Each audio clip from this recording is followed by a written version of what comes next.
এই সুর দিয়েই ৯০-এর দশকে বদলে গিয়েছিল ভারতীয় সঙ্গীতের ভাষা। উর্বশী শুধু একটি গান নয়, এটি ছিল A.R. রহমানের এক টার্নিং পয়েন্ট।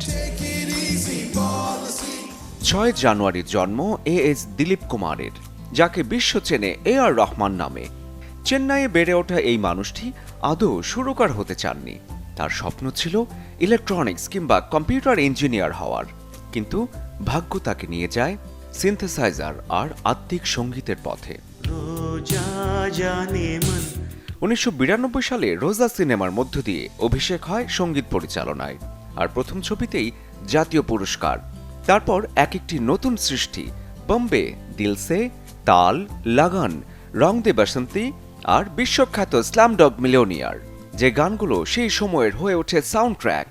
সবশেষ গান চিকিরি চিকিরিও মাতাচ্ছে বিশ্ব। ২০০৯ সালে স্লামডগ মিলিয়নিয়ারের জন্য একই সঙ্গে জেতেন ডাবল অস্কার, জয় হোর জন্য সেরা মৌলিক গান আর পুরো ছবির সেরা সঙ্গীত। এরপর গ্র্যামি, বাফটা, গোল্ডেন গ্লোব সব মিলে ভারতীয় মিউজিককে তিনি পৌঁছে দেন বিশ্বের মূল মঞ্চে।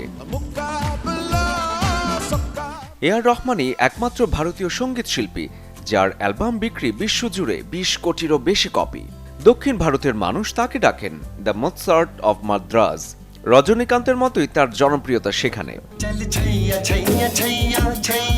সম্মাননাও কম নয়, পদ্মশ্রী, পদ্মভূষণ, পদ্মবিভূষণ তো আছেই, আর ২০১৩ সালে কানাডার মার্খামে একটি রাস্তার নামকরণ হয় তার নামে, A.R. রহমান ওয়ে। সুরের মাধ্যমে যিনি শোনাতে শিখিয়েছেন নীরবতার ভাষা, সেই A.R. রহমানের আজ জন্মদিন। শুভ জন্মদিন সুরের বিষয়। শরীফুল হক, চ্যানেল 24।